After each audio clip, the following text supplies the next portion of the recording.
Ageu, capítulo 2, nós vamos ler dos versículos 10 a 23. Versículo 10.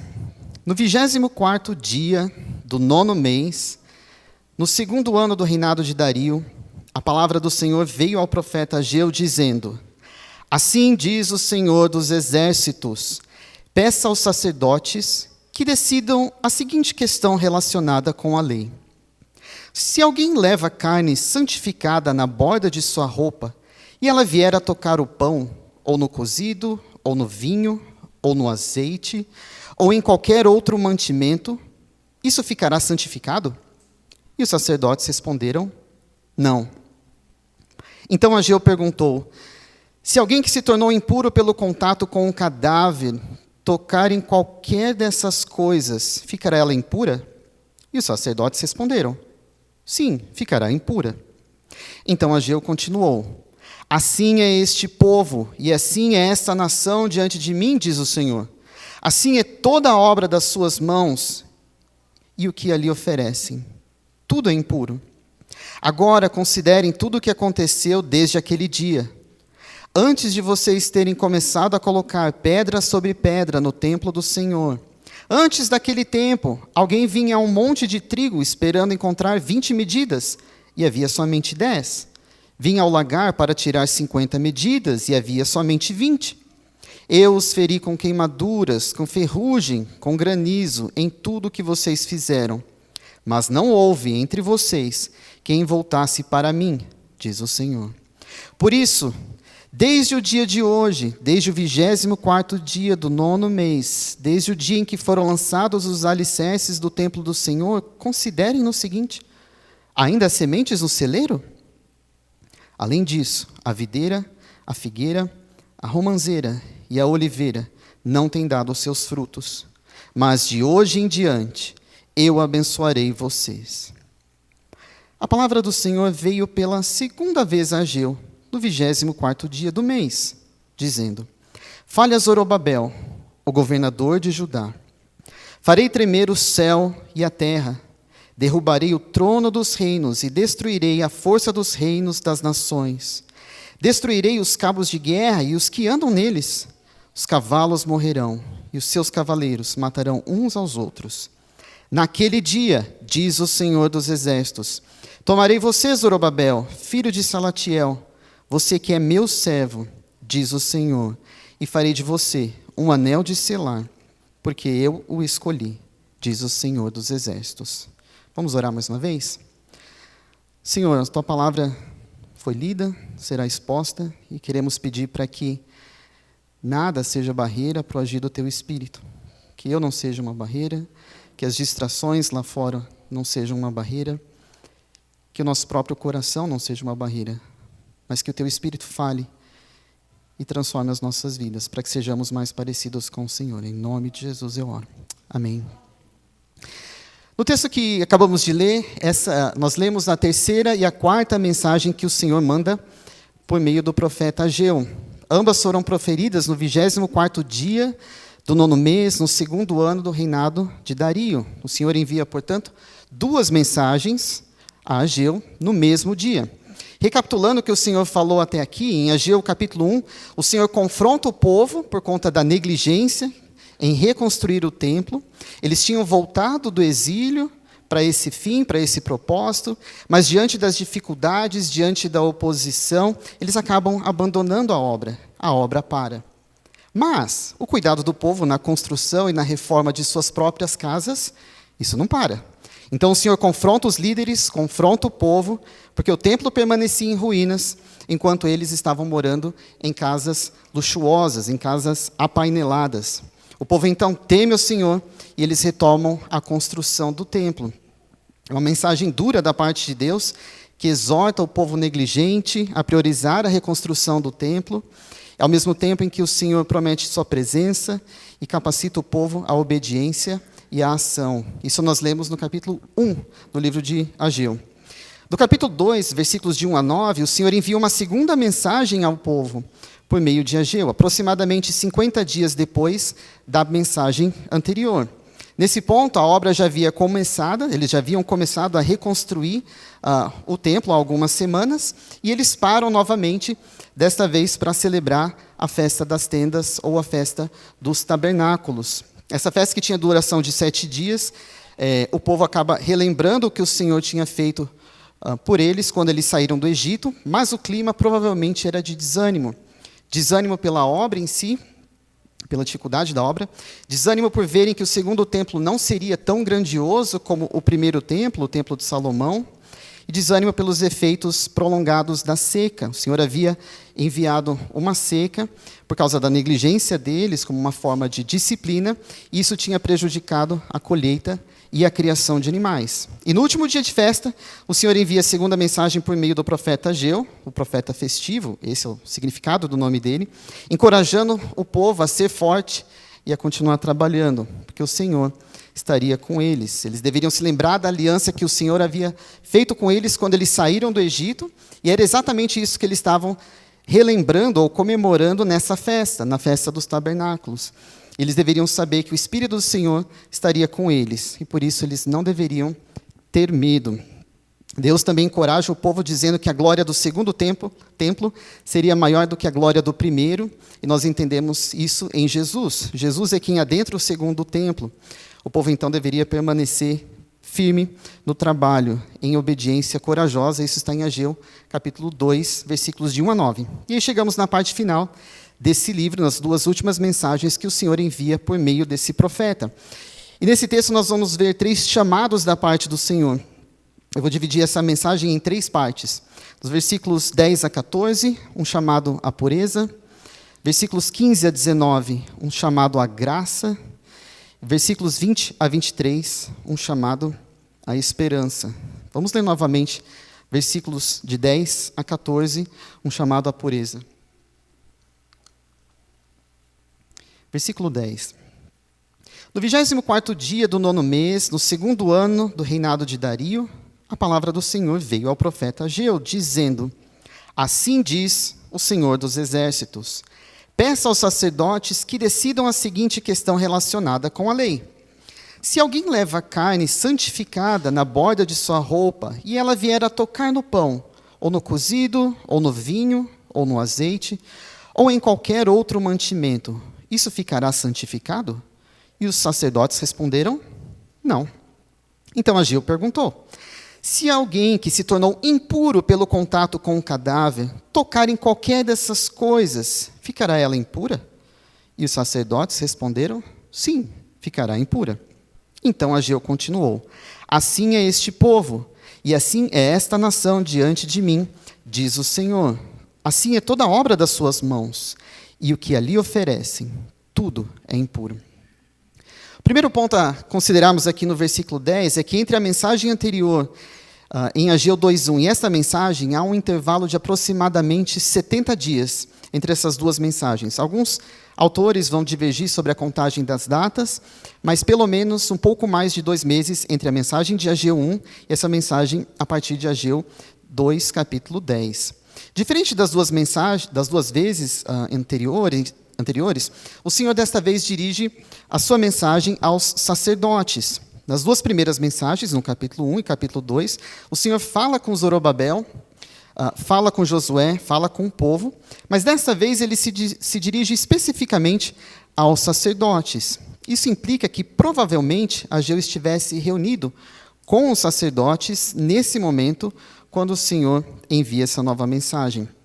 Algo importante para destacar aqui é que durante o exílio na Babilônia e com a destruição do primeiro templo, os judeus precisaram adaptar as suas práticas.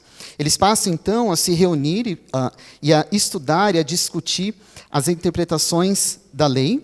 E essas reuniões aconteciam em pequenos grupos, quando eles oravam, estudavam, discutiam a lei, em locais conhecidos como casa de assembleia ou casa de estudo, reuniões consideradas, que a gente pode chamar de os embriões das sinagogas. Mesmo depois da reconstrução do segundo templo, as sinagogas continuam a se consolidar como esses espaços comunitários, especialmente porque nem todos os judeus viviam perto de Jerusalém ou podiam participar com frequência dos rituais no templo. Eles, então, eles se tornam, então, centros de estudo da lei, da Torá, de oração e de vida comunitária, complementando o culto no templo. Voltando, então, ao versículo 11, o Senhor diz o seguinte: peça aos sacerdotes que decidam a seguinte questão relacionada com a lei. A mensagem do Senhor, então, era para que os sacerdotes decidissem algo que estava na lei. Eles deveriam discutir uma questão. E qual era a questão a ser discutida? Versículo 12. Se alguém leva carne santificada na borda de sua roupa e ela vier a tocar no pão, ou no cozido, ou no vinho, ou no azeite, ou em qualquer outro mantimento, isso ficará santificado? E os sacerdotes responderam, não. A questão a ser debatida aqui soa culturalmente um pouco estranha para a gente hoje. Para entender esse versículo, a gente precisa entender um pouco melhor o contexto. Se você voltar na sua Bíblia, não precisa abrir agora, mas você pode anotar para ver depois, em Levítico, capítulo 6 e 7, o Senhor deixa instruções sobre como as ofertas deveriam ser feitas. As ofertas sacrificiais, as ofertas pelo pecado, pela culpa e a oferta pacífica também. Esses capítulos, Levítico 6 e 7, explicam não apenas o que deveria ser feito com os animais sacrificados, mas também quem poderia comer das porções santificadas e em quais condições. A carne dos sacrifícios, por exemplo, tornava-se santa, e os sacerdotes, em estado de pureza ritual, podiam manuseá-la, eles podiam consumir essa carne. E o que o versículo 12 sugere é que os sacerdotes carregavam essa carne na borda ou nas dobras de suas próprias roupas. A questão a ser discutida era, se essa roupa, em contato com a carne santificada, tocasse em alguma coisa, então pão, cozido, ou vinho, azeite ou outro mantimento, essas coisas se tornariam santas? Se fosse na nossa cultura, talvez fizesse mais sentido algo do tipo, se uma maçã boa tiver em contato com outras maçãs impuras, essa maçã consegue purificar as outras maçãs? E aí a gente vai responder, de uma forma adaptada à nossa cultura aqui, não, essa maçã boa não purifica as outras maçãs. Em outras palavras, algo santificado não consegue santificar outra coisa pelo contato direto. E os sacerdotes sabiam disso. Mas o Senhor não para por aí. Ele faz mais uma pergunta por meio de Ageu. Leia comigo o versículo 13. Se alguém que se tornou impuro pelo contato com o cadáver tocar em qualquer dessas coisas, ficará ela impura? E os sacerdotes responderam, sim, ficará impura. A pergunta agora parece ser o contrário da primeira. Então, o que aconteceria com essas coisas, o pão, o vinho, o azeite, os mantimentos, se fossem tocados por alguém que tinha ficado impuro pelo fato de ter tocado anteriormente em um cadáver? Na lei, voltando novamente na lei, em Números, capítulo 19, há instruções do Senhor sobre quem tocasse em um cadáver. Essa pessoa que tocasse num cadáver ficaria impura por 7 dias. Seria necessário que essa pessoa fosse purificada para não contaminar o tabernáculo do Senhor. E se essa pessoa não se purificasse, ela deveria ser eliminada de Israel. E o versículo 22 de Números 19 diz que tudo que a pessoa impura tocar também ficará impuro. E quem a tocar ficará impuro até a tarde. Os sacerdotes, então, quando questionados sobre isso, eles confirmam o que estava na lei, que tudo aquilo que alguém impuro tocasse também ficaria impuro. O princípio é que a pureza ela não pode ser transmitida, mas que a impureza, sim, pode ser transmitida. Para ficar mais fácil de entender, um adulto saudável não pode transmitir a sua saúde para uma criança doente, mas a criança doente, com certeza, transfere a sua doença para um adulto. Quem tem filho pequeno sabe como é que funciona. O filho fica doente, os outros ficam, você tem mais de um filho, e depois é você. Ou em outra ordem, mas acontece isso.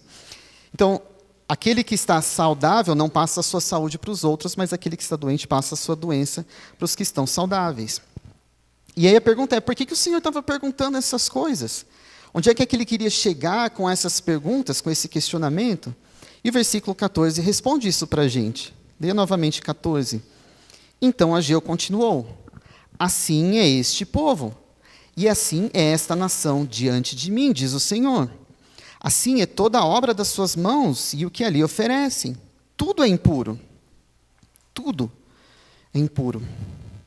A aplicação do Senhor àquilo que ele havia perguntado era de que tudo se tornava impuro. Todo o povo era impuro e, portanto, toda a obra das suas mãos era impura também. E agora a gente entende onde o Senhor queria chegar com essas perguntas. A santidade ela não é transmitida por meio do contato direto. mas a impureza sim.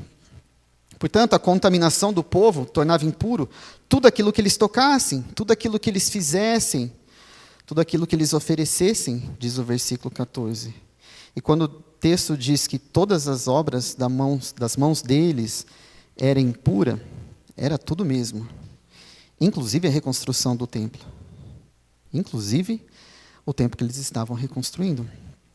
Voltando um pouco na história, você deve se lembrar que o povo de Israel havia sido separado para o Senhor, e por isso eles eram chamados de santos, separados. Era isso que o Senhor havia dito a Moisés no Sinai, em Êxodo, capítulo 19, versículo 6. O Senhor diz assim: vocês serão para mim um reino de sacerdotes e uma nação santa. Mas em Ageu, o Senhor está dizendo que todos eram impuros, e a obra de suas mãos era impura também. A conclusão, portanto, é clara. Diante de um Deus infinitamente santo, infinitamente puro, toda a obra das mãos do povo de Judá e o que eles oferecem, tudo é impuro. Nesse sentido, a própria ruína do templo, que estava no começo da reconstrução, era uma testemunha da desobediência e da omissão do povo. Mais uma prova concreta de que o povo havia desobedecido ao Senhor. O Senhor queria a obediência deles. O Senhor queria que eles se dedicassem à obra. Mas isso tudo seria em vão se não houvesse pureza, se não houvesse santidade. Em outras palavras, não adianta trabalhar em nome do Senhor se o trabalho feito for entregue com corações impuros, porque a impureza contamina aquilo que é feito. É isso que diz o versículo 14. Assim é este povo, assim é esta nação diante de mim, diz o Senhor. Assim é toda a obra de suas mãos e o que ali oferecem. E o que ali oferecem. Tudo é impuro, inclusive as ofertas. E aí no versículo 14, quando diz ali oferecem, ali onde? Onde o povo estava fazendo oferta? No altar improvisado que eles tinham construído no templo em ruínas. Vamos voltar de novo um pouquinho na história. Depois que eles saem do exílio, eles chegam em Jerusalém, eles constroem um altar em meio às ruínas do templo. O templo não estava reconstruído, mas eles levantam um altar. E nós lemos isso em Esdras 3:6, que diz que, desde o primeiro dia do 7º mês, começaram a oferecer holocaustos ao Senhor, embora ainda não tivessem sido postos os fundamentos do templo do Senhor. Ou seja, mesmo com o templo em ruínas, o povo estava preocupado em oferecer sacrifícios, sem antes obedecer ao Senhor, que havia dito: vocês vão reconstruir o templo. E essas ofertas continuaram durante os 15 anos em que a obra ficou parada. A obra para por 15 anos e eles continuam fazendo essas ofertas, com o templo em ruínas. O povo seguia na desobediência, mas os sacrifícios continuavam sendo feitos. Meus irmãos, o Senhor se preocupa com a obra feita em nome dEle. O Senhor quer que o trabalho seja feito. Mas como vimos em Ageu 1 e no início do capítulo 2, não a qualquer custo, não de qualquer jeito. Antes da adoração, antes da oferta, o Senhor está de olho em quem adora. O Senhor está de olho também no adorador. Antes da oferta, o Senhor quer obediência. Não foi assim com Caim e Abel? Gênesis 4. O Senhor se agradou de Abel, primeiro o adorador, e de sua oferta, o fruto da sua adoração.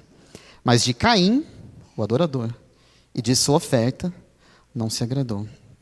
E algumas aplicações para nós hoje. Deus quer a nossa adoração, Deus quer a adoração, Ele recebe a nossa adoração, mas Ele se preocupa com a obediência do adorador. Antes de ofertar ao Senhor, nós devemos obedecer ao Senhor. E não adianta fazer de qualquer jeito para Deus, esperando que o Senhor vai aceitar qualquer coisa que vier das nossas mãos. Hoje em dia parece que, você já deve ter ouvido isso em algum lugar, se é para o Senhor, o que vale é a intenção. Já ouviu isso? Se é para o Senhor, vale a intenção. Se é de coração, o Senhor aceita. E aí você dá um sorriso, né? Porque o Senhor tem que aceitar qualquer coisa. Não, meus irmãos, não é assim que as coisas funcionam. Não adianta ter a melhor das intenções, não adianta fazer de coração se você não obedecer. Antes, o Senhor quer primeiro obediência. Você deve se lembrar da história de Uzá, em 2 Samuel 6. O rei Davi está trazendo a sua arca de volta para Jerusalém, e a arca da aliança, então, é colocada em um carro puxado por bois. O problema já começa aí, porque a lei dizia que a arca da aliança deveria ser carregada pelos levitas, especificamente pelos levitas, nos ombros com varas. Eles colocariam varas que passariam pelas argolas que tinham na arca, e assim deveria ser levado. Mas eles decidem colocar em cima de um carro de bois. No meio do caminho, os bois tropeçam, e Uzá estica a mão para segurar a arca, para que a arca não caísse. E segundo o livro de Samuel 6, 7, diz: Então a ira do Senhor se acendeu contra Uzá, e Deus o feriu por esta irreverência. Irreverência. Será que não parecia uma boa ação carregar ou segurar a arca para que ela não caísse? Para o Senhor, não. Uzá tinha boa intenção? Tinha. Mas não era isso que Deus tinha mandado. E Uzá morreu ao lado da arca de Deus. Termina o versículo. Um outro exemplo, 1 Samuel 15, nós lemos que Saul, então rei de Israel, desobedece ao Senhor, que tinha ordenado a destruição total dos amalequitas. Saul deveria acabar com tudo, com homens, mulheres, crianças e animais. Devia matar todos. Mas aí, Saul tem a brilhante ideia de poupar o rei Agag e tudo o que parecia, aos olhos de Saul, ser bom. Saul, então, é confrontado pelo profeta Samuel do porquê daquilo. E ele explica: o povo guardou o melhor das ovelhas e dos bois para sacrificar ao Senhor. E aí Samuel responde com o famoso versículo que os irmãos conhecem: será que o Senhor tem mais prazer em holocaustos e em sacrifícios do que no obedecer a sua palavra? Eis que o obedecer é melhor do que o sacrificar, e o ouvir é melhor do que a gordura de carneiros. Ou seja, o Senhor não aceita qualquer coisa na adoração. Não adianta ter uma boa intenção, não adianta ofertar ao Senhor de qualquer jeito, ou trazer de coração, se você não estiver obedecendo ao Senhor. Eu sei que muitos estão envolvidos no ministérios aqui dentro da igreja, servem ao Senhor. Talvez você deseja querer servir no ministério, mas tem coisas que talvez precisam de ajustes na sua vida. Se você tem desobedecido ao Senhor e você sabe que precisa fazer ajustes, você sabe que precisa de ajuda, mas você foge, você se esquiva do confronto e acaba não arrumando o que você precisa arrumar. O Senhor pergunta: até quando? Até quando? Não adianta oferecer ao Senhor enquanto estiver impuro. Por isso, se esse é o seu caso, se arrependa, confesse seu pecado e volte ao Senhor. Os sacerdotes, então, voltando ao texto de Ageu, eles deveriam estar cientes de que para o Senhor, a obra das mãos do povo era impura. Tudo que o povo ofertava era impura. E esse, então, é o primeiro chamado do Senhor, a pureza. Deus confronta o coração dos sacerdotes. E qual o desdobramento disso para os sacerdotes que estavam vindo tudo aquilo? Vamos ver o segundo chamado do Senhor, um chamado à graça. Versículos 15 a 19. Agora, considerem tudo o que aconteceu desde aquele dia, antes de vocês terem começado a colocar pedra sobre pedra no templo do Senhor. Antes daquele tempo, alguém vinha a um monte de trigo esperando encontrar 20 medidas, e havia somente 10.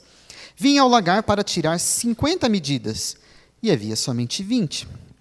Eu os feri com queimaduras, com ferrugem, com granizo, em tudo o que vocês fizeram.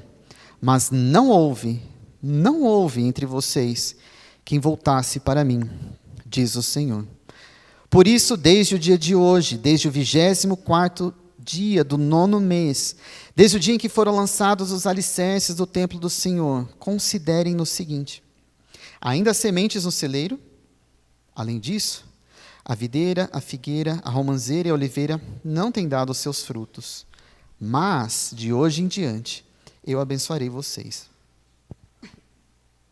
Neste trecho, o Senhor convida os sacerdotes a olharem para trás, a fazerem uma retrospectiva do que havia acontecido antes deles começarem a reconstruir o templo.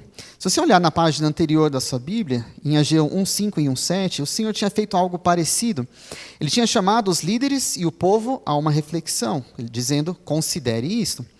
Desta vez ele faz a mesma coisa, considere isto, mas com os sacerdotes.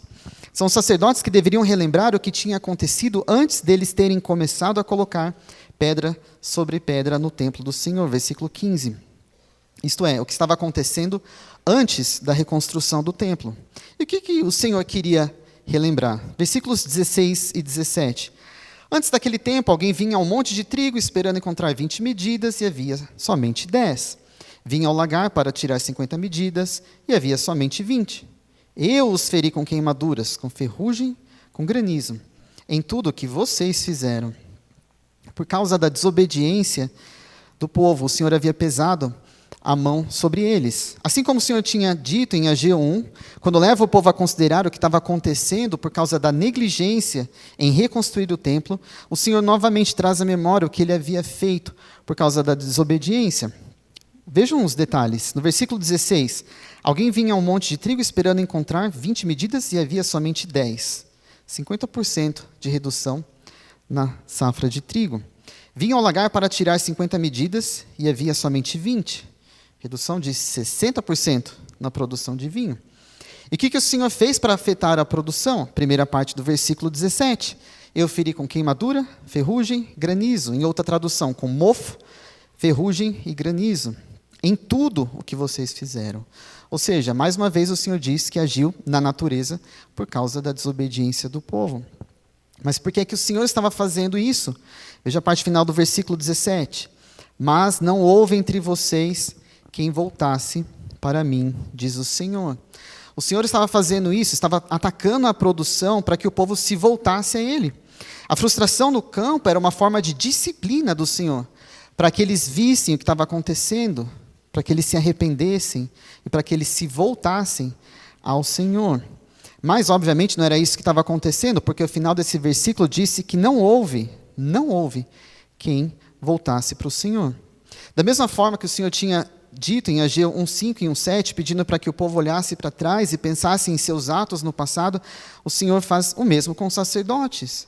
Então o Senhor está dizendo, vocês sacerdotes, vocês são responsáveis pelo cuidado espiritual do povo. Olha para trás, vê o que o povo está fazendo. Vejam o que tem acontecido. Vejam o que eu, Senhor, tenho feito com vocês por causa da impureza que habita no meio de vocês. É isso que vocês querem que eu continue fazendo? Vocês vão continuar mesmo seguindo nesse caminho? E aqui uma reflexão para nós hoje, irmãos. Talvez as coisas não tenham acontecido exatamente como você esperava. Você olha ao redor e vê que as coisas parecem não estar dando certo. Será que Deus não está frustrando o trabalho das suas mãos para que você se volte ao Senhor? E aqui não estou querendo defender a teologia da prosperidade, dizendo que se você voltar ao Senhor, haverá ricas bênçãos. Não é isso. Mas olha ao seu redor, veja se há sinais de que talvez o Senhor tenha tentado fazer você acordar, fazer com que você se arrependa e volte para o Senhor, para que você volte para Ele. Não seja como o povo descrito no versículo 17, que no passado tinha visto o agir de Deus contra eles, mas não houve quem voltasse para o Senhor. Não seja assim. Se arrependa, volte para o Senhor. Seguindo adiante, versículo 18, nós lemos a consequência desse trecho anterior. O texto diz o seguinte: por isso, desde o dia de hoje, desde o 24º dia do 9º mês, desde o dia em que foram lançados os alicerces do templo do Senhor, considerem no seguinte. Novamente, o Senhor chama os sacerdotes à reflexão. Porém, dessa vez, ao invés de olhar para trás, eles deveriam olhar para frente. E o que eles deveriam considerar agora? Versículo 19. Ainda há sementes no celeiro? Essa é uma pergunta retórica, e você sabe que a pergunta retórica, a resposta desse tipo de pergunta está na própria pergunta. E a resposta para ainda há sementes no celeiro é não, ou provavelmente não. No período dessa terceira mensagem que Deus manda a Ageu, as primeiras chuvas provavelmente já deveriam ter começado a cair em Jerusalém e nos seus arredores, o que significa que o solo provavelmente estaria preparado para ser arado e depois para ser semeado. Portanto, é bem provável que quando o Senhor pergunta se há sementes no celeiro, esse trabalho de plantio estivesse mais para o final ou perto do fim. Portanto, provavelmente não havia sementes no celeiro, elas haviam sido plantadas. Mas, nesse ponto, não tinha como saber se a colheita seria produtiva no ano seguinte. Eles haviam provavelmente feito o trabalho de plantar as sementes, na expectativa de colhê-las ao final, sem um período de seca, como nos anos anteriores. Mas não tem como garantir isso. Alguém aqui consegue plantar alguma coisa e ter 100% de certeza que vai conseguir colher aquilo que plantou dali a um tempo? Não. Eu não, pelo menos. No máximo, a gente tem a expectativa de que no final do processo você vai conseguir colher aquilo que plantou. A gente semeia, a gente cuida da terra, esperando chegar a colheita, mas não passa de expectativa. Nesse ponto, então, a única coisa que eles tinham de concreto era o que eles conseguiam ver nos campos naquele momento. Veja a continuação do versículo 19. Além disso, a videira, a figueira, a romanceira e a oliveira não têm dado os seus frutos. Por um lado, eles haviam, talvez tivessem plantado as sementes, por outro, o pomar deles continuava infrutífero. As árvores não estavam produzindo os frutos esperados. Talvez os sacerdotes pudessem pensar, e agora? Será que o Senhor vai dizer que vai frustrar a nossa colheita novamente? Ele já havia feito isso anteriormente. Ele já havia tocado com granizo, com mofo, com ferrugem. Vamos passar por isso de novo. Mas, olha o versículo 19. Mas, de hoje em diante, eu abençoarei vocês. Eu abençoarei vocês. Meus irmãos, que palavra de encorajamento. Que promessa maravilhosa. Veja a sequência do que o Senhor diz. Primeiro, ele questiona a interpretação da lei aos sacerdotes, dizendo que todo o povo e a obra de suas mãos eram impuros.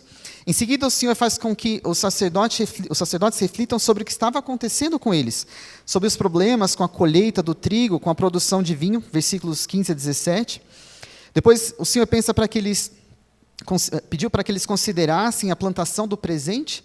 As sementes já não estavam mais no celeiro, as árvores estavam infrutíferas, e se parasse por aí seria causa de desespero. Mas o Senhor termina com esse encorajamento. Eu abençoarei vocês, diz o Senhor. Eu abençoarei vocês. E aqui a gente tem algumas implicações importantes. A primeira implicação, e talvez a mais óbvia, é que a decisão de abençoar vem do Senhor. Não havia nada no povo que o tornasse merecedor da bênção do Senhor. Tudo que eles ofereciam, o texto já disse anteriormente, era impuro. E eles haviam sido disciplinados pelo Senhor na sua produção agrícola, mas não se voltaram ao Senhor. As próprias plantações eram prova de que o Senhor os havia reprovado. Então o Senhor decide, por iniciativa pessoal, abençoar. Isso vem do Senhor. A segunda implicação, como consequência da primeira, é a demonstração da graça do Senhor. Os irmãos sabem que graça é o favor imerecido de Deus. E nós vemos essa graça quando o Senhor decide abençoar sem que haja mérito nenhum da parte do povo. Nada do que o povo havia feito até ali seria digno do favor do Senhor. Pelo contrário, tudo era impuro. Mesmo assim, o Senhor é gracioso ao decidir, por sua iniciativa pessoal, abençoar a partir daquele dia. Isso incluiria a bênção sobre a plantação, cujas sementes talvez já tivessem sido plantadas. O Senhor demonstra graça. A terceira implicação é a demonstração da misericórdia do Senhor também. Diante da consequência da impureza do povo, o justo seria a punição do Senhor, que é o justo juiz. No entanto, o Senhor se compadece do sofredor e decide não punir. Essa é a definição de misericórdia. No português, essa palavra é a junção de duas outras palavras no latim, miséria e cordes, que é coração. Literalmente significa olhar a miséria do coração do outro e sentir dó, sentir pena, sentir compaixão. É isso que o Senhor faz nesse trecho. Em vez de dar o castigo merecido, Ele decide aliviar o sofrimento por compaixão, por misericórdia, por sentir pena da miséria do coração do povo. O Senhor sabia das dificuldades, tudo o que Ele mesmo havia feito na plantação, na produção agrícola, no trabalho deles, como uma forma de disciplina, a fim de que eles se voltassem ao Senhor. Então, em vez de mandar juízo, o Senhor decide abençoar. Isso traz algumas lições para nós também. Em primeiro lugar, a decisão do Senhor de abençoar vem da parte dEle. Assim como o povo, a obra das nossas mãos é impura. Por isso, diante de um Deus justo e santo, não há nada que você possa fazer para merecer a bênção do Senhor. Ele faz por iniciativa própria. E o que o Senhor deseja é que você, assim como Ele desejava do povo, é que você seja obediente e que você se volte ao Senhor. Em segundo lugar, reconheça a graça e a misericórdia do Senhor sobre a sua vida. Reconheça que o Senhor dá aquilo que você não merece, demonstrando a sua graça. Reconheça que o Senhor deixa de dar aquilo que eu e você, que nós merecemos, demonstrando a sua misericórdia, demonstrando que Ele se compadece da miséria do seu coração, da miséria do meu coração. E assim termina a terceira mensagem que o Senhor enviou ao profeta Ageu. A promessa de que, a partir daquele dia, Ele abençoaria o povo. Além dessa bênção, havia alguma outra que viria da parte do Senhor? Vamos à terceira mensagem da parte de Deus a Ageu. A quarta mensagem do Senhor a Ageu, fechando esse livro. Vamos ler novamente versículos 20 a 23. A palavra do Senhor veio pela segunda vez a Ageu, no 24º dia do mês, dizendo: Fale a Zorobabel, o governador de Judá: Farei tremer o céu e a terra. Derrubarei o trono dos reinos e destruirei a força dos reinos das nações. Destruirei os carros de guerra e os que andam neles. Os cavalos morrerão e os seus cavaleiros matarão uns aos outros. Naquele dia, diz o Senhor dos Exércitos, tomarei você, Zorobabel, filho de Salatiel, você que é meu servo, diz o Senhor, e farei de você um anel de selar, porque eu o escolhi, diz o Senhor dos Exércitos. Essa é a quarta e última mensagem do Senhor por meio do profeta Ageu. Depois dessa mensagem, não há mais registros desse profeta, do Senhor falando com esse profeta. Nesse ponto, Zacarias, que é o próximo livro da sua Bíblia, já estava falando também da parte do Senhor, já estava profetizando, mas é aqui que terminam as palavras do Senhor ao profeta Ageu. E a primeira coisa a se notar é que esta é a segunda vez que o Senhor fala a Ageu no mesmo dia. Depois de ele ter falado aos sacerdotes, dentre os quais estava Josué, o sumo sacerdote, o Senhor agora se dirige a Zorobabel, que era o governador de Judá, trazendo um vislumbre do que aconteceria no futuro. Nesse ponto, o remanescente de Judá tinha voltado do exílio, eles estavam sob o domínio do Império Persa, sob o reinado de Dario. Judá era uma província desse império, e Zorobabel era o governador debaixo da autoridade de Dario, o imperador persa. Vamos entender então o que a palavra do Senhor, o que o Senhor disse em sua palavra a Zorobabel. Versículo 21. Fale a Zorobabel, governador de Judá: farei tremer o céu e a terra. Essas palavras no livro de Ageu, elas não são estranhas. O Senhor já havia dito algo mais ou menos assim 2 meses antes dessa mensagem. Se você correr os olhos aí na sua Bíblia e olhar para Ageu 2:6, vai ver que o Senhor já tinha dito: farei tremer o céu e a terra. E agora ele repete essa mesma coisa. Na primeira vez, o Senhor estava falando sobre a glória do segundo templo, mas agora o cenário parece ser outro. Leia comigo o versículo 22. Derrubarei o trono dos reinos e destruirei a força dos reinos das nações. Destruirei os carros de guerra e os que andam neles. Os cavalos morrerão e os seus cavaleiros matarão uns aos outros. O cenário aqui parece de guerra, de luta. O texto diz que o Senhor irá derrubar e destruir os reinos, vai destruir os carros de guerra e quem estiver neles, os cavalos e os cavaleiros. Todos irão morrer.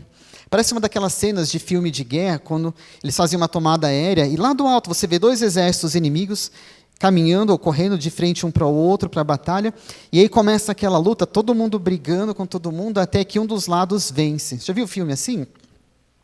Mas a diferença é que aqui não tem 2 exércitos, é todo mundo contra um. Ou melhor, é um, com letra maiúscula, um, se levantando contra todos. E não vai haver 2 exércitos colidindo de frente. Nessa batalha, o Senhor irá o Senhor irá derrubar e destruir os tronos dos reinos, a força dos reinos. O Senhor irá fazer isso. Mais uma vez, uma palavra de encorajamento da parte do Senhor, agora dirigido a Zorobabel. O que me parece é que o Senhor está dizendo para Zorobabel assim: olha, eu sei que você é governador numa província e você está debaixo do reino persa e você tem que obedecer às ordens de Dario, mas fica tranquilo, Zorobabel, porque eu, o Senhor dos Exércitos, vou destruir todos os reinos. Ao longo do livro de Ageu, o Senhor já havia trazido encorajamento diversas vezes. Primeiro ao povo, dizendo que estaria com ele durante a reconstrução do templo. O Senhor já tinha encorajado os sacerdotes naquele mesmo dia, quando disse que abençoaria, e por consequência, abençoaria o povo também. E agora o Senhor encoraja de modo específico a Zorobabel, o governador. Lembra que o remanescente de Judá, o pessoal que tinha voltado do exílio, era um povo pobre, enfraquecido, com recursos limitados. Eles não tinham um aparato militar, e nem poderiam ter, porque eles estavam debaixo do imperador persa. Mas isso não faz a menor diferença quando é o Senhor dos Exércitos que afirma: eu destruirei. Zorobabel, como governador desse povo, não precisaria se preocupar com absolutamente nada. Na verdade, ele não tinha nem que lutar. E o texto não para por aí. O Senhor tinha mais a dizer a Zorobabel. Veja o versículo 23, o último versículo desse livro. Naquele dia, diz o Senhor dos Exércitos, tomarei você, Zorobabel, filho de Salatiel, você que é meu servo, diz o Senhor, e farei de você um anel de selar, porque eu o escolhi, diz o Senhor dos Exércitos. A promessa final do Senhor a Zorobabel é que, no dia em que o Senhor destruir os reinos e as nações, ele vai tomar Zorobabel, vai fazer dele um anel de selar. Anel de selar, ou anel sinete, é um tipo de anel com uma superfície gravada, que funciona como um selo. Você derrete a cera ou um outro material macio, e aí você usa o anel, o rei, a pessoa de poder, para gravar a sua marca ou selar alguma coisa, um documento oficial. Isso funciona como uma assinatura, confere autenticidade. Tanto que alguns reis na história dormiam com seu próprio anel de selar, para que ninguém pegasse aquilo e desse a ordem em nome do rei. E o que o Senhor estava dizendo é que ele faria de Zorobabel esse anel de selar. É Zorobabel quem vai ser a autenticação da parte do Senhor para cumprir os propósitos e os desígnios do Senhor. Interessante notar que Zorobabel era neto de Joaquim, que era o rei de Judá, quando Jerusalém foi cercada, foi sitiada pela Babilônia. Lembra que antes do exílio eles estavam em Jerusalém, o povo de Judá, e aí a Babilônia vem, faz o exílio, e eles são levados para a Babilônia. E o texto de 2 Reis 24:9 diz que Joaquim fez o que era mal aos olhos do Senhor. Joaquim, avô de Zorobabel, fez o que era mal aos olhos do Senhor. E ouça o que o Senhor disse sobre esse mesmo rei, por meio do profeta Jeremias, capítulo 22. Jeremias 22, o Senhor diz assim: tão certo como eu vivo, diz o Senhor, ainda que Jeconias, ou Joaquim, que é uma variação do nome dele, filho de Jeoaquim, rei de Judá, fosse o anel de selar na minha mão direita, eu dali o arrancaria. Ainda que esse rei, Joaquim, fosse o anel de selar da minha mão direita, eu dali o arrancaria.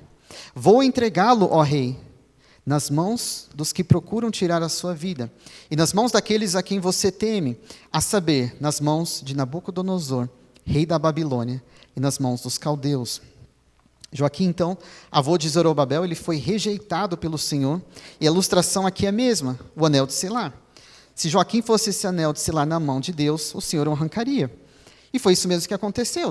O Senhor rejeita Joaquim a ponto de entregá-lo nas mãos de Nabucodonosor e levá-lo para a Babilônia.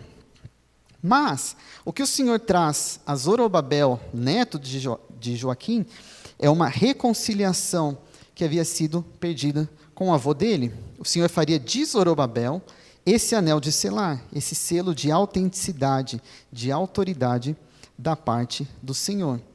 Enquanto Joaquim seria entregue nas mãos do rei da Babilônia, o seu neto tinha a garantia de que o Senhor derrotaria a força dos reinos das nações. Algumas implicações para nós hoje. Meus irmãos, nunca é tarde para se reconciliar com Deus. Talvez você tenha tido na sua família um pai ou uma mãe, um avô ou uma avó, como o rei Joaquim, que fizeram o que era mal perante o Senhor. Isso não impossibilita você de se voltar ao Senhor e de depender dEle, de confiar nele. Muito pelo contrário, se aqueles que vieram antes de você envergonharam o Senhor, fizeram o que era mal perante o Senhor, você pode ser o primeiro de muitos a escrever uma história diferente. Sabe o que você precisa fazer? Ser servo do Senhor. Ser servo do Senhor. É isso que o Senhor diz a Zorobabel no versículo 23. Você que é meu servo. Zorobabel era governador de Judá. Sim. Era de uma linhagem de reis. Sim. Ele foi um dos que liderou o retorno para Jerusalém. Também. Mas o Senhor o chama de servo. E Zorobabel era servo de quem? De Dario, rei da Pérsia, que agora dominava toda aquela região? Não. Ele era servo do Senhor. Antes de tudo, antes de todos os títulos que ele tinha, ele era servo do Senhor. Portanto, meus irmãos, minhas irmãs, sejamos servos do Senhor, nas mãos do Senhor. E deixem que Ele cuide de você, que Ele use para cumprir os seus próprios propósitos eternos. Por fim, porque o Senhor decidiu que Zorobabel seria esse anel de selar? Porque o Senhor o escolheu. Diz o versículo 23. Porque eu o escolhi. O Senhor quis. Mais uma vez, a iniciativa vem do Senhor, que em sua graça, em sua misericórdia, decide escolher e preservar Zorobabel para cumprir os seus planos. A grande ideia desse texto, então, meus irmãos, é que Deus chama os seus à pureza em obediência, à confiança em sua graça imerecida e à esperança em seu plano soberano, escolhendo-os para cumprir seus propósitos. Vou ler novamente. Deus chama os seus à pureza em obediência, à confiança em sua graça imerecida e à esperança em seu plano soberano, escolhendo-os para cumprir seus propósitos. Algumas aplicações práticas em relação ao chamado à pureza. Meus irmãos, priorizem a obediência em vez da intenção. Boas intenções não substituem a obediência. Alinhe, redirecione suas ações com aquilo que o Senhor espera de você e que Ele já direcionou, Ele já revelou em sua palavra. Examine seu coração antes de servir a Deus. Antes de oferecer algo ao Senhor, seu tempo, seus dons, seus recursos, seu trabalho, faça um exame espiritual. Pergunte-se, ainda pecados não confessados? Será que há áreas de desobediência que podem estar contaminando a minha adoração? E em seguida, confesse seus pecados. O Senhor é fiel para perdoar seus pecados. Peça ajuda de irmãos mais maduros e de confiança para crescer em santidade. Se há áreas em que você tem dificuldade, caminhe junto com outros irmãos mais maduros na fé. A gente chama isso de discipulado. Segundo, um chamado à graça. Agradeça pela graça imerecida. Às vezes a gente tem a tendência de pedir bastante coisa e a gente esquece às vezes de agradecer. Faça uma lista de bênçãos recentes, de como Deus tem dado provisão, proteção, perdão. E agradeça, expresse gratidão, confiando que Deus continuará agindo. E seja um canal de graça para os outros. Às vezes a gente quer a graça de Deus sobre as nossas vidas e a gente se esquece de ser gracioso com os outros. Assim como Deus demonstrou graça sobre nós, compartilhe essa graça com aqueles ao seu redor. Perdoe quando alguém ofendeu ou ajude alguém em necessidade, refletindo também o amor imerecido de Deus. E em relação ao chamado à esperança, confie na soberania de Deus em tempos difíceis. Quando enfrentar desafios pessoais, e não é uma questão de se eles vão acontecer, mas é uma questão de quando eles vão acontecer, lembre-se de que Deus está no controle, como Ele prometeu a Zorobabel. Viva como servo de Deus, dependa do Senhor. Zorobabel foi chamado de meu servo e de anel de selar. Reconheça que como cristão, você também foi escolhido por Deus para os seus propósitos. Então, sirva ao Senhor com humildade, sabendo que o Senhor o capacita. Para terminar, nós precisamos considerar uma última coisa nesse livro. No versículo 19, a mensagem do Senhor aos sacerdotes era de que, de hoje em diante, Ele os abençoaria. E aí, no mesmo dia, no versículo 23, o Senhor diz que faria de Zorobabel um anel de selar. Um sinal de que Zorobabel era o instrumento para cumprir os propósitos e os desígnios do Senhor. E o Senhor afirma que irá abalar todos os outros reinos. Aí olhamos para trás, para a árvore genealógica de Zorobabel, e vimos que seu avô Joaquim tinha feito o que era mal perante os olhos do Senhor. O que a gente não fez foi olhar para frente, para quem veio depois de Zorobabel. E o que não disse antes é que a promessa do Senhor a Zorobabel se cumpre em uma pessoa muito especial, que você já deve saber a resposta, em Jesus. Abra sua Bíblia em Mateus capítulo 1.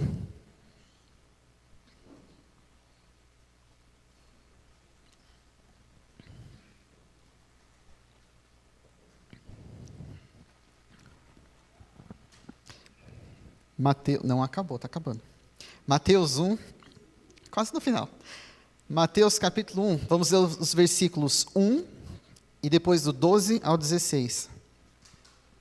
Mateus capítulo 1, versículo 1.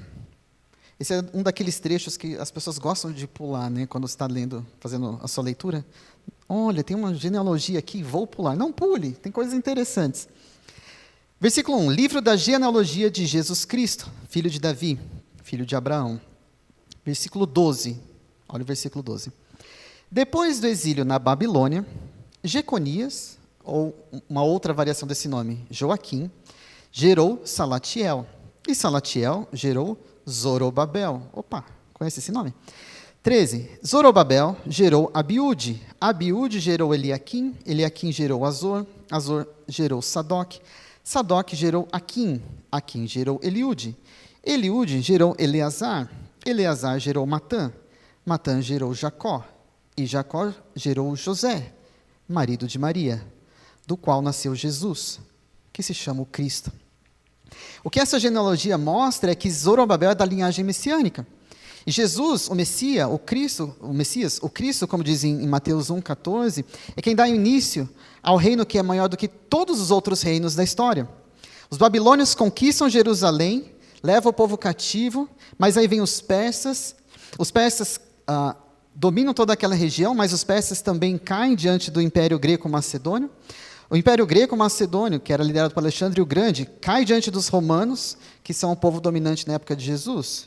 E os romanos também não permaneceram para sempre, os romanos também caíram. Isso mostra que os reinos vão e os reinos vêm, mas há um reino, um único reino, que não terá fim. E esse reino é o reino eterno iniciado por Jesus, por meio de sua obra. É um reino liderado por aquele que tem toda a autoridade em suas mãos, Jesus. E apesar de todo o poder que ele detém, ele não é um rei distante, ele não é um rei que está longe, não. Jesus, em sua soberana vontade, nos escolheu e nos designou para que possamos dar fruto, e para que esse fruto permaneça, é o que diz João 15,16, apesar da nossa impureza. Da mesma forma que na época de Ageu, antes de termos Jesus, toda a obra de nossas mãos era impura. Tudo aquilo que oferecíamos ao Senhor, quando nós não tínhamos o Senhor Jesus, tudo era impuro. Diante de um Deus infinitamente santo, puro, nossas melhores obras e intenções são impuras. Mas Jesus decidiu abençoar, dando a salvação para todo aquele que nele crê. E não é preciso fazer nada, porque Jesus já fez o que precisava ser feito. E isso é fruto da graça de Jesus. A mesma graça que Deus estava dizendo lá para os sacerdotes, é a mesma graça que Jesus derrama para nós hoje. E assim como o Senhor disse que derrubaria como o Senhor derrubaria o trono dos reinos e destruiria a força das nações, Jesus veio para destruir o nosso maior inimigo. Ele destruiu o pecado que nos levaria à morte. Talvez você esteja preocupado com o que tem acontecido em diversas partes do mundo, talvez preocupado com o que está acontecendo com a economia, se vai acontecer ou não um tarifaço essa semana. Essas coisas, elas podem ser ruins, mas elas não se comparam em nada, em absolutamente nada, com o poder de destruição do pecado sobre as nossas vidas. E é com isso que você deve se preocupar, menos com o que acontece lá fora, mais com o que acontece aqui dentro. Mais com o que acontece aqui dentro. Porém, Jesus, por meio da sua graça e da sua obra na cruz, conseguiu derrotar o pecado. E nós lemos isso em Efésios 2, ele nos deu vida quando nós estávamos mortos em nossas transgressões e pecados, porque pela graça somos salvos mediante a fé. E isso não vem de nós, ainda bem, é dom de Deus, não vem de obras, para que ninguém se glorie, a glória é toda do Senhor. Por causa da obra de Cristo, que nós vamos relembrar daqui a pouco na ceia, por causa da obra dele e por iniciativa dele, a morte, para aqueles que já o aceitaram, já não é mais motivo de preocupação, já não é mais motivo de aflição. Aqueles que estão em Jesus, hoje podem dizer que tragada foi a morte pela vitória. Onde está a morte? Onde está a morte, a tua vitória, o teu aguilhão? Graças a Deus que nos dá vitória por meio do nosso Senhor Jesus Cristo. Amém? É como Jesus, como Jesus é quem resolve o problema da impureza e do pecado que nos afasta do Senhor, trazendo a restauração espiritual prometida pelo Senhor. Como resposta a Jesus, nós devemos nos submeter a Ele, nos colocar diante dEle como servos. Assim como Zorobabel foi escolhido por Deus para ser um anel de selar, para ser um selo do Senhor, nós hoje, aqueles que são salvos por Jesus e selados com seu Espírito, nós somos chamados para sermos instrumentos do Senhor no mundo, pois somos geração eleita, sacerdócio real, nação santa, povo de propriedade exclusiva de Deus, a fim de proclamar as virtudes daquele que os chamou das trevas para a sua maravilhosa luz, o Senhor Jesus. Portanto, como servos do Senhor, escolhidos por Ele, vivamos vidas em santidade e vidas de testemunho ao Senhor, mostrando ao mundo que pertencemos ao Senhor Jesus. Amém? Vamos orar? Senhor, nós mais uma vez louvamos e engrandecemos o Teu santo nome, bendizemos ao Senhor pela Tua graça imerecida, pela misericórdia que o Senhor derrama sobre nós, e queremos Te agradecer, ó Deus, pela riqueza da Tua palavra. Nos ajuda a colocarmos em prática essas coisas que ouvimos, para que sejamos mais parecidos com o Senhor. E nos ajuda a testemunharmos, a sermos testemunhas do Senhor, onde quer que estejamos, cientes de que o Senhor é quem luta as nossas lutas, é o Senhor quem vai à frente, é o Senhor que tem todo o poder. E a Ti nós rendemos toda a graça, todo o louvor, toda a sabedoria, porque o Senhor é merecedor. Em Teu nome nós oramos. Amém.